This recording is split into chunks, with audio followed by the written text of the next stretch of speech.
नमस्ते, म डाक्टर सन्तोष उपाध्याय। म आज यहाँहरूलाई कोभिडको इन्फेक्सनको बारेमा सर्टेन कुराहरू गर्दै जाँदैछु। म आफै पनि कोभिडको आइसोलेसनमा बसेर भर्खरै रिकभर हुँदैछु। म आज मेरो पिसिआर टेस्ट गर्न जाँदैछु र मैले यो आइसोलेसनको ड्युरेसनमा के औषधिहरू सेवन गरेँ, खानेकुराहरू के खाएँ र कोभिडमा के गर्ने र के नगर्ने भन्ने बारेमा चाहिँ यो सानो भिडियो बनाउँदैछु। अन्तिमसम्म हेर्नुहोला। म हरेक कुराहरू चाहिँ इम्पोर्टेन्ट पोइन्ट्सहरू मैले जानेको, मैले पढेको कुराहरू र बजारमा फैलिएका जुन अफवाहहरू छन् तिनीहरूको बारेमा पनि म सर्टेन कुराहरू क्लियर गर्नेवाला छु। पहिलो कुरा, हामी सबैले गरिरहेको मेजर मिस्टेक भनेको के छ भने सानोभन्दा सानो माइल्ड सिम्पटम्सहरू हामीलाई देखियो भने पनि हामी यो कोभिड होइन, सामान्य रुगाखोकी हो भन्ने किसिमले चाहिँ केही दिनसम्म हामी कुरिराखेका छौँ। त्यसो गर्दाखेरि यसका हानि के छन् भने त एउटा त हाम्रो शरीरमा भाइरस छिरिसकेपछि यसले एक हप्तासम्ममा हामीहरूको इम्युनिटीसँग पनि यसको लडाइँ हुँदै गर्छ। त्यो गर्दै गर्दाखेरि एक हप्तासम्म यसले हामीलाई अलिकति विक बनाइसकेको हुन्छ र यसको सिभियर सिम्पटम्सहरू देखिने बेलासम्ममा हामीले औषधि सुरु गर्दाखेरि हाम्रो इम्युनिटी त्यति बलियो नहुन सक्छ। र त्यसै गरी अर्को कुरा चाहिँ के हुन्छ भने हामीले अरू व्यक्तिहरूलाई पनि स्प्रेड गरिराखेका हुन्छौँ। ती अरू व्यक्ति भनेका चाहिँ हामीहरूकै परिवारका सदस्यहरू हुन सक्छन्। हामीले एकदमै माया गर्ने, हामीले सधैँ आफ्नो भनेर प्राणभन्दा बढी माया गर्ने मान्छेहरू हुन सक्छन् हैन। उनीहरू अहिले सास फेरिराखेका छन्, हामीहरूको कारणले उनीहरूलाई भोलि सास फेर्न कठिन हुन सक्छ। यो दुईवटा मुख्य कुरा हामीले ध्यान दिनुपर्छ। त्यही भएर सामान्यभन्दा सामान्य लक्षण देखियो भने पनि तपाईहरु अस्पताल जानुस् र पिसिआर परीक्षण गराउनुस्। फर्स्ट डेमै नगराए पनि फर्स्ट डेमा लक्षण देखिने बित्तिकै आफूलाई आइसोलेट चाहिँ गर्नुस्। त्यसपछि दोस्रो दिनसम्म चाहिँ पिसिआर गरिहाल्नुस् यदि तपाईलाई रुगा नै हो जस्तो लाग्यो भने। र यो भन्दा बाँकीका कुनै पनि लक्षणहरू भनेको ज्वरो, रुगाखोकी, हातखुट्टाहरू गल्ने, जिउ दुख्ने, टाउको दुख्ने, आँखा पोल्ने, पखाला लाग्ने यस्ता लक्षणहरू चाहिँ सुरुमा देखिने गर्दछन्। अब यो भनिसक्दाखेरि चाहिँ एउटा कुरा के हो भने नेपालमा कोभिड-19 को केसेसहरू यति धेरै बढिसकेको छ। आफैलाई लक्षण देखिदाखेरि हामी अस्पताल गइराखेका छैनौँ। हामीहरूकै टोल छिमेकमा यति धेरै परिवारहरू छन् जसले चाहिँ चेकअप नगराएर बसेका छन्। त्यही भएर जुन हाम्रो देखिराखेको 70,000 भन्दा बढीको इन्फेक्सनको अहिले इन्फेक्टेड स्टेट भनेको छ लास्ट 1 मन्थमा, वैशाख महिनामा मात्रै, 1 महिना पनि पुरा भएको छैन, त्यो 70,000 मात्रै होइन, 3-4 गुणा बढीको इन्फेक्सन छ भनेपछि हामीसँग सँगै हिँडिराखेका नर्मल देखिने व्यक्तिहरू पनि इन्फेक्टेड हुन सक्छन्। त्यसमा के गर्ने त भनेपछि डबल मास्क लगाएर हिँड्नुभयो भने तपाईमा छिर्ने भाइरल लोड चाहिँ कम हुन सक्छ। एउटा कुरा चाहिँ एकदमै ध्यान दिनु होला। हामी असिम्प्टोमेटिक क्यारियर भएर सबैलाई चाहिँ हामीले हानि गरिराखेका छौँ। र अर्को एकदम इम्पोर्टेन्ट कुरा, म के खाने, के गर्ने, कस्तो औषधिहरू खाने अनि खानेकुराहरू के खानेकुरामा फेरि आउनेछु। त्योभन्दा अगाडि एउटा एकदमै इम्पोर्टेन्ट कुरा चाहिँ के भन्न चाहन्छु भने अहिले बिहे व्रतबन्ध यताउताहरूमा कसैले बिहे गरिहाल्यो भने पनि त्यो भात खान जानु पर्दैन। अर्को वर्ष बाँच्यो भने जतिवटा बिहे पनि खान पाइन्छ। एउटै वर्षमा 15-20 वटा मुहूर्त हुन्छ त। यही वर्षलाई नै केही चुकेको छैन। त्यस्तो ठाउँमा ग्यादरिङमा जाँदाखेरि चाहिँ मासमा इन्फेक्सन फैलिन सक्छ। यो कुरा ख्याल गर्नुस्। र त्यो खाना खानलाई जति सजिलो छ नि, काठमाडौँमा हस्पिटल नपाएर आजको न्युज मात्रै छ, झापा बिरामी लगेर गएको छन्। हेलिकप्टरको एम्बुलेन्सको तपाईको झन्डै 7 लाखदेखि 12 लाखसम्मको खर्च लागिराखेको छ। सबैले त्यो अफोर्ड गर्न सक्दैनन्। सडकमा गुड्ने एम्बुलेन्स पनि सबै अकुपाइड छन्। आजको आज तुरुन्त भनेको बेला पाइराखेको छैन। कतिपय सेवा गर्ने हातहरूले आफ्नो गाडीहरू सुविधाहरू दिएको होला तर त्यसले पुग्दैन। जुन वृद्धि दर छ त्यसमा तपाईलाई इन्फेक्सन केही भइहाल्यो भने पनि, तपाईलाई आवश्यकता परिहाल्यो भने पनि हस्पिटलको बेड पाउन भनेको एकदमै कठिन कुरा छ। तपाईको जति नै पहुँच नै भए पनि हस्पिटलको बेड पाउन गाह्रो छ। यो कुरालाई ध्यानमा राखेर तपाईहरुले के गर्दिनुस् भने एटलिस्ट समयमा चेकअप गराउनुस् र पोजिटिभ आइसक्यो भने, अहिले म एकछिनपछि फेरि भन्नेछु, अक्सिजन स्याचुरेसन मेजर गर्दाखेरि कतिले चाहिँ के गर्ने गरेका छन् भने आफ्नो एउटा स्याचुरेसनको लेभल हुन्छ त्योभन्दा अलिकति बढाएर भनिदिने कि तपाईले कसैलाई ढाँट्न सक्नुहुन्न। कोभिडले तपाईलाई असर गरेको छ भने त्यो नम्बर बढाएर केही फरक पर्दैन। आफ्नो लक्षणहरू जे छ त्यो कुराहरू चाहिँ हुबहु नै भन्नुस्। हेल्पलाइन नम्बर छ, म हेल्पलाइन नम्बर र यो सबै डिटेल्सहरू चाहिँ मेरो भिडियोको तलको लिङ्कको डिस्क्रिप्सनमा पनि राखिदिनेछु। त्यो सबैले पढ्नु होला र कुन मेडिसिन खाने भन्ने कुरा पनि म त्यो डिस्क्रिप्सनमा राखिदिनेछु। त्यो कुरा पनि फलो गर्नु होला। अब जाम हामीले खाने के त भनेपछि पहिलो कुरा, भाइरसले भनेको हाम्रो शरीरको पानी र प्रोटिन युज गर्छ। त्यो पानी र प्रोटिनलाई सप्लाई गर्नु पर्यो हामीले, जति युज उसले गरिराखेको छ। एउटा भाइरस मेरो शरीरमा छिर्यो भने उसले आफ्ना हजारौँ लाखौँ सङ्ख्यामा चाहिँ नयाँ कपिजहरू बनाउँछ। त्यो बनाउँदाखेरि उसले झोला बोकेर प्रोटिन बोकेर लिएर आएको हुँदैन। नयाँ भाइरसको संरचना बन्दै गर्दाखेरि चाहिँ पानीको आवश्यकता हुन्छ, इनर्जीको आवश्यकता हुन्छ होइन। त्यो सबै चिज चाहिँ उसले हाम्रो शरीरको युटिलाइज गर्ने हो। त्यही भएर हाम्रो मसल विक हुन्छ, हाम्रो शरीरबाट प्रोटिन तानिन्छ, पानी तानिन्छ। यसो किसिमले गर्दाखेरि विभिन्न लक्षणहरू, टाउको दुख्ने, ज्वरो आउने, यी सबै लक्षणहरू देखिन्छन्। अब यो लक्षणबाट बच्नलाई के गर्ने त? पर्याप्त मात्रामा झोल कुराहरू खाने। झोल कुराहरूमा अहिले एकछिनपछि म औषधिमा पनि आउँछु। जीवनजल एकदमै इम्पोर्टेन्ट कुरा हो। जीवनजललाई चाहिँ एकदमै इम्पोर्टेन्ट रूपमा सेवन गर्नुपर्ने हुन्छ। त्योभन्दा बाँकी खानेकुरामा मासुको मात्रा अथवा प्रोटिनको मात्रा अथवा अन्डा, प्रोटिनमा अब कति भेजिटेरियन पनि हुनुहुन्छ होला, तपाईँहरूले चाहिँ चनाहरू खान सक्नुभयो, दाल खान सक्नुहुने भयो, सोयाबिन खान सक्नुहुने भयो होइन, मसरुम खान सक्नुहुने भयो। यी सबै प्रोटिन रिच फुडहरूलाई चाहिँ बढी खाने, झोलिलो कुराहरू बढी खाने। कार्बोहाइड्रेट पनि त्यतिकै खानुपर्छ, किनभने हामीलाई इनर्जी चाहिन्छ। एक्सट्रिम फ्याटिक हुनसक्छ, एकदमै विकनेस हुन्छ। र यी सबै भनिराखेका कुराहरू चाहिँ माइल्ड सिम्टम्समा पर्छन्। माइल्ड भनेको साधारण, मोडरेट भनेको त्योभन्दा अलिक बढी, र सिभियर सिम्टम्स भनेको योभन्दा पनि धेरै बढी लक्षणहरू पनि देखिन सक्छन्, जसमा चाहिँ अस्पताल जानुपर्ने आवश्यकता हुन्छ मोडरेट र सिभियरमा। र अहिलेको अवस्थामा के खाने? फलफुलमा के खाने त? फलफुलमा मैले यो बास्केट यहाँनिर राख्नुको कारण भनेको चाहिँ यी फलफुलहरू खान मिल्ने भनेर। स्याउ छ, सुन्तला छ, केरा छ, अङ्गुर छ होइन। अन्य कुनै पनि फलफुलहरू तपाईँलाई खोकीको समस्याहरू आइराखेको छ भने तातो पानीमा राखेर त्यसरी तताएर खानुभए पनि हुन्छ। फलफुलले चिसो गराउने भन्ने कुरा चाहिँ कतिले मिथ पनि भन्छन् होइन। तर यो फलफुलहरूमा चाहिँ इनर्जी हुन्छ। केरामा पोटासियम हुन्छ, मसल विकनेसलाई काम गर्छ। सिट्रस फ्रुट भनेको भिटामिन सी हुन्छ, एकदमै हेल्पफुल हुन्छ। कुनै पनि राता फलफुलहरू, पहेँला फलफुलहरूमा भिटामिन ए, सी, यो सबै कुराहरू चाहिँ यत्तिकै मात्रामा पाइन्छ। त्यही भएर फलफुलहरूको सेवन अलिकति बढाउनुहोस्। त्यसपछि नट्सहरूमा वालनट भनेको ओखर, आलमन्ड भनेको बदाम होइन, यस्तो कुराहरू चाहिँ नट्सहरू पनि अलिकति आफ्नो डाइटमा एड गर्नु। तिनीहरूबाट भिटामिन ईदेखि लिएर अन्य भिटामिन्सहरू पनि पाइन्छ। र साग र अन्य तरकारीहरूले गर्दाखेरि चाहिँ फाइबर र अन्य भिटामिन र मिनरल्सहरू जस्तै आइरन, जिङ्कहरू जति पनि चाहिने हुन्छ, यो कुराहरू सागसब्जीहरूबाट पनि पाइन्छ। योभन्दा बाँकी दालको सेवन गर्नुहोस्, मासु चाहिँ खानु पर्यो, प्रोटिन खानु पर्यो। मैले अघि पनि भने, फेरि दोहोऱ्याउँछु, अन्डा खानु पर्यो। प्रोटिन धेरै खानाले चाहिँ के हुन्छ भने हाम्रो शरीरको जति पनि युज भएको प्रोटिन छ, भाइरसले युज गरेको प्रोटिन छ, त्यो चाहिँ हामीले रिप्लेस गर्न सक्ने भयौँ। र डिमान्ड सप्लाई गरिराख्न सकेपछि हाम्रो इम्युनिटी विक भएर जाँदैन। अन्य अवस्थामा धेरै नखाए पनि बिरामी भएको बेलामा कर गरेर भए पनि अलिकति बढी खानु पर्यो। र योभन्दा बाँकी हाम्रो प्रधानमन्त्रीज्यूले भने जस्तै बेसार पानी, अदुवा पानी योहरूले खाँदाखेरि चाहिँ घाँटीलाई अलिकति सुदिङ इफेक्टहरू दिन्छ, जसले गर्दाखेरि सोर थ्रोटको पार्टमा चाहिँ हामीलाई सहयोग गर्छ। योभन्दा बाँकी कतिपय जडीबुटीहरूको बारेमा पोस्टहरू आइराखेका हुन्छ, मान्छेहरूले सेयर गरिराखेका हुन्छन्। कृपया त्यो कुनै विशेषज्ञले सेयर गरेको कि होइन भनेर चेक गर्नुहोस्, कुनै अथेन्टिक मिडियाले सेयर गरेको हो कि होइन भनेर चेक गर्नुहोस् होइन। जस्तै WHO बाट आएको हो कि नेपाल सरकारबाट आएको हो कि त्यस्तो अथेन्टिक मिडियाबाट आएको छैन र कोही मान्छेले अफवाह फैलाइराखेका छन् भने त्यसको पछाडि लागेर आफ्नो ज्यान जोखिममा नहाल्नुहोस्। यो एकदमै इम्पोर्टेन्ट कुरा हो। गुर्जोका पनि 3टा परिकार हुन्छन्। मान्छेहरूले गुर्जो खाएर कलेजो प्रत्यारोपण गर्नुपर्ने गरी लिभर फेलियर भएको पनि देखिएको छ होइन। त्यसरी त्यो वनस्पति नै खाएर ठिक पार्छु भन्ने पनि छैन। कोरोनाको उपचार ठ्याक्कै थाहा भइसकेको छैन। हामीले सबै मेजर्सहरूलाई ब्यालेन्स्ड वेमा नै युज गर्नुपर्छ। यो कुरा चाहिँ हामीले जानिराख्नु पर्यो। अब म जान्छु, फलफुलको कुरा गऱ्यौँ, खानेकुराको कुरा गऱ्यौँ। तपाईँहरूले टिप्नु भएको छैन भने पनि म तल अलिकति डिस्क्रिप्सनमा लेखिदिन्छु, तपाईँले भिडियो रिपिट गरेर पनि हेर्न सक्नुहुनेछ। अब म कुरा गर्छु मेडिसिन्सको बारेमा। मेडिसिन्सहरू के खाने त?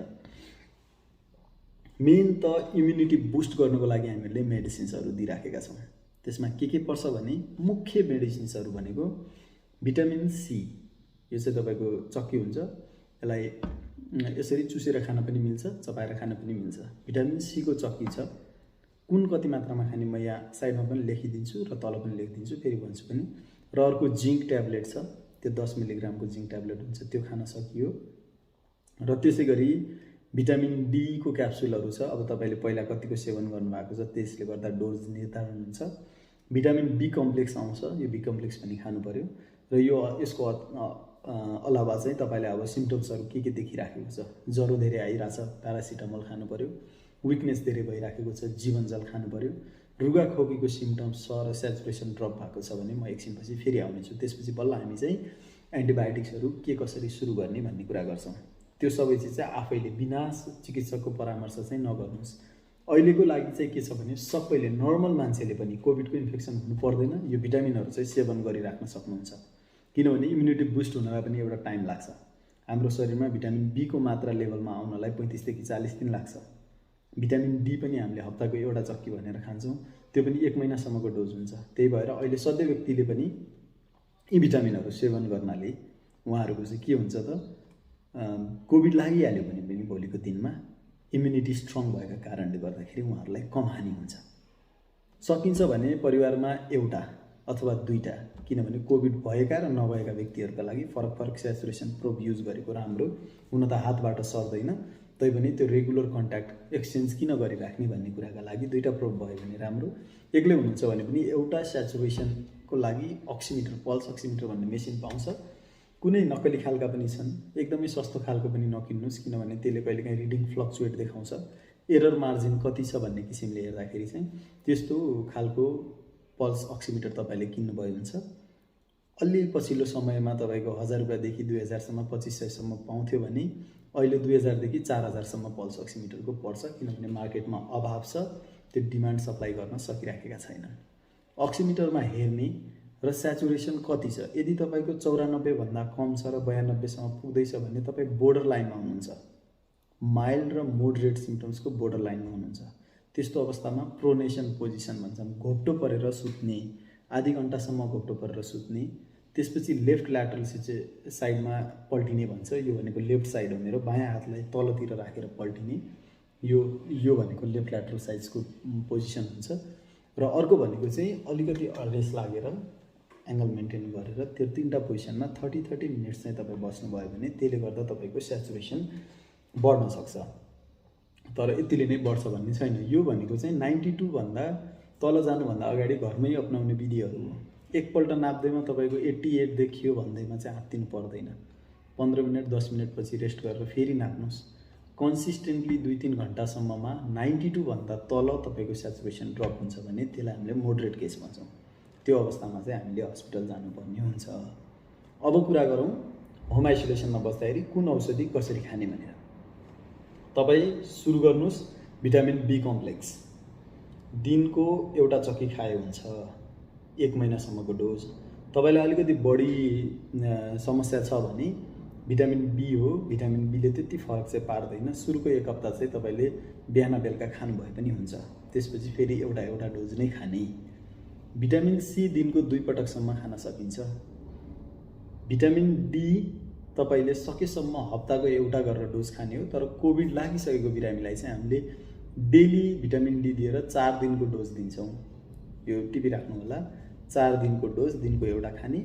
होइन कोभिड लागेको छैन र तपाईँ केही प्रोफाइल्याक्टिक रूपमा अगाडि नै खान चाहनुहुन्छ इम्युनिटी बुस्ट गर्न भनेपछि हप्ताको एउटा मात्रै भिटामिन डी 60K भन्छ, 60,000 युनिट भएको, इन्टरनेसनल युनिट भएको भिटामिन डी चाहिँ खानु पर्यो। अब यसमा यो भयो सबै एडल्टहरूको डोज भने मैले। बच्चाहरूलाई के गर्ने, 5 वर्ष मुनिकोलाई पनि भिटामिन सीको क्याप्सुल दिन मिल्छ। भिटामिन डी पनि तपाईँको स्याचेटमा दुधमा घोलेर खाने किसिमको पनि आउँछ। 1 वर्षभन्दा मुनिको बच्चाहरूलाई थोपामा दिने भिटामिन डी पनि आउँछ। यी फरक फरक किसिमका भिटामिन डी दिन सकिन्छ। भिटामिन बी कम्प्लेक्स पनि तपाईँको झोलमा 5 वर्ष मुनिकोलाई झोलमा खान सजिलो हुने भएको भएर त्यो उमेर अनुसारकै डिफ्रेन्ट डब्बाहरू झोलको आउँछ र 1 वर्ष मुनिको बच्चाहरूको लागि पनि भिटामिनको त्यो डब्बाहरू चाहिँ आउँछ, सानो सानो डब्बाहरू हुन्छ, त्यो झोल खुवाउन मिल्ने गरेर। त्यो डब्बाहरू चाहिँ फरक फरक एज ग्रुपको लागि फरक फरक किनेर खुवाउनु होला। भिटामिन बी सी डी खायौँ हामीहरूले। भिटामिन बी दिनको एउटा 1 महिनासम्म खायौँ। भिटामिन सी दिनको 2टा, एउटा खाए पनि हुन्छ, 2टा खाए पनि हुन्छ। यो सी भनेको चाहिँ पिसाबबाट पास आउट हुने भएर यसको ओभरडोज हुँदैन। त्यही भएर भिटामिन सी तपाईँले 1 हप्ता अथवा 10 दिनसम्म खानुभए पनि केही बिग्रिँदैन र हामीले फलफुलहरूबाट पनि पाइ नै राखेका हुन्छौँ।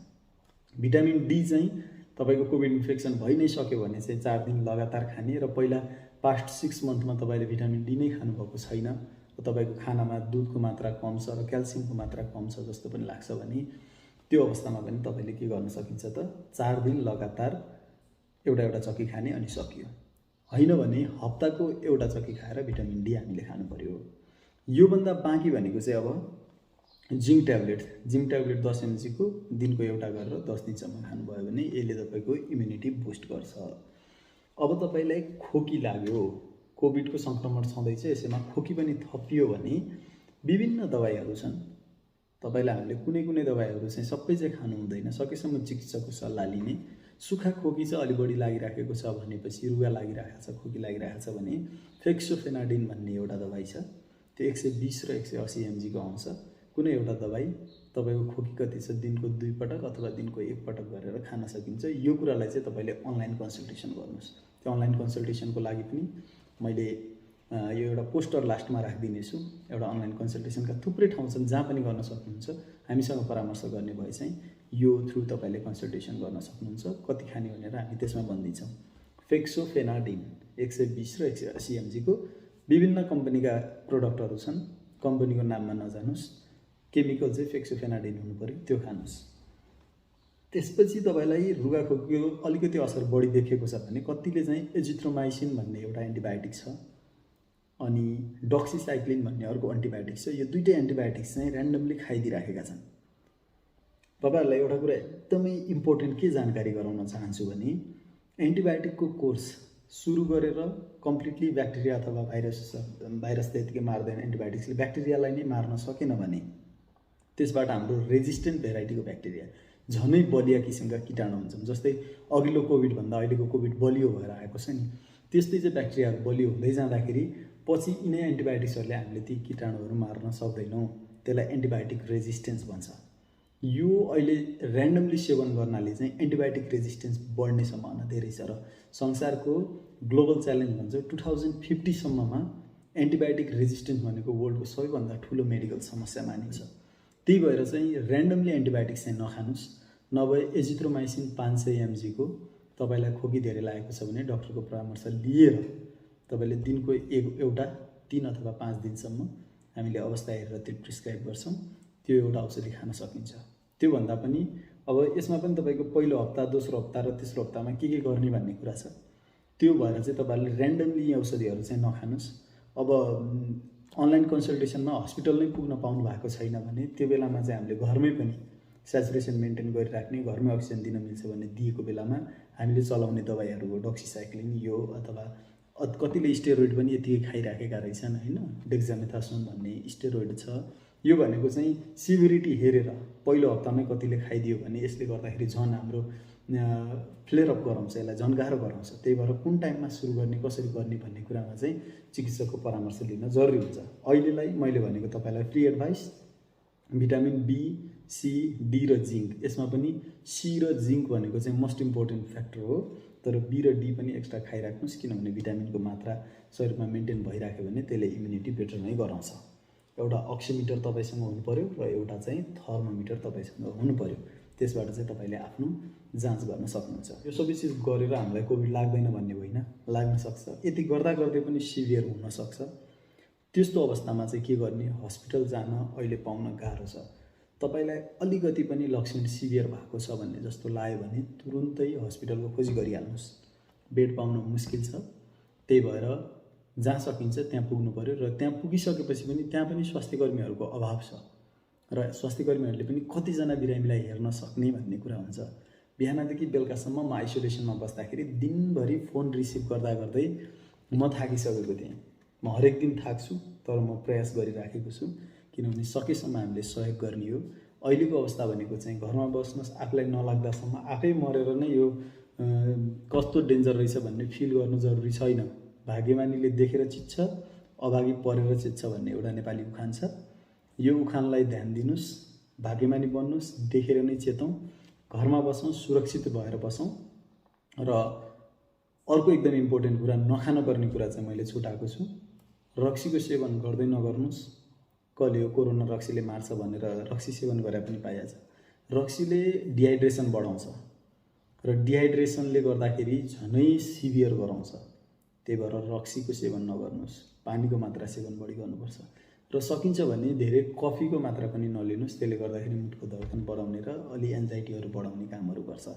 र यस्तै केही अरू फलफुलहरू पनि छन् जसले डिहाइड्रेसन बढाउने गर्छ होइन। जसले एन्जाइटी बढाउने हुन्छ। अरू बेलामा हामी अलर्ट हुनलाई जे कुराहरू खाने गर्छौँ त्यो चाहिँ यो अवस्थामा नखाने, किनभने हाम्रो शरीरलाई चाहिँ अहिले शान्त अवस्थामा बस्न दिनुपर्ने हुन्छ। र मासुको मात्रामा चाहिँ रातो मासु त्यति फाइदाजनक देखिँदैन, त्यही भएर रेड मिट नखानु होला, किनभने पचाउनेदेखि लिएर पखालाको पनि लक्षणहरू पनि देखिरहेको हुन्छ, त्यसले गर्दाखेरि पनि गाह्रो पर्छ। अन्डा खान पाइयो, मासु खान पाइयो, सोयाबिन खान पाइयो, माछा खान पाइयो, वालनट खान पाइयो, नट्सहरू, बदामहरू, काजुहरू खान पाइयो, खानामा दाल भात तरकारी सबै खान पाइयो। अब तपाईँको फ्याटको सोर्सको लागि चाहिँ के हुन्छ, अलिभ ओइल हो, मस्टर्ड ओइल हो, यिनीहरू चाहिँ राम्रो मानिन्छ।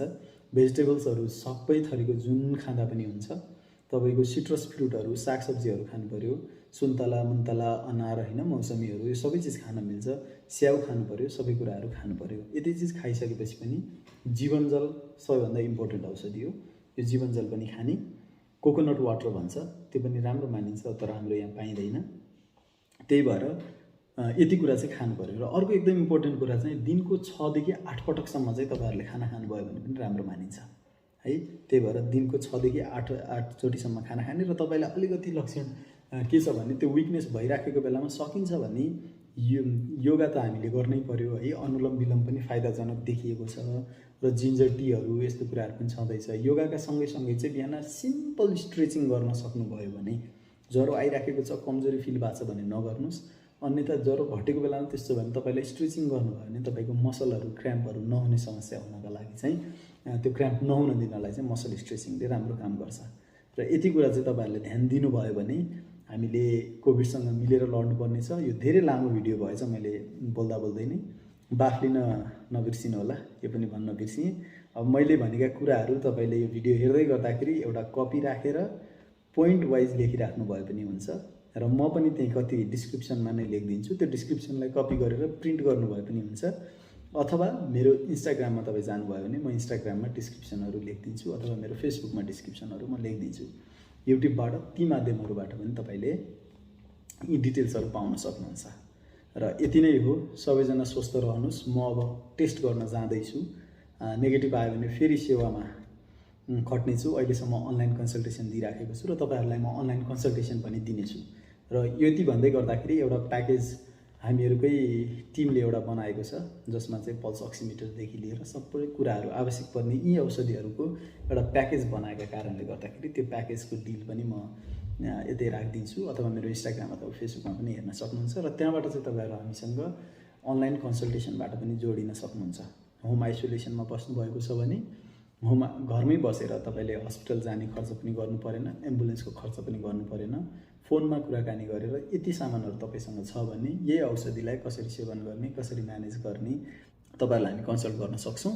र यो भिडियो पनि धेरै नै इम्पोर्टेन्ट छ। सकिन्छ भने आफ्नो साथीहरूलाई र धेरै मान्छेसँग पुग्नको लागि यसलाई सेयर गरिदिनु होला।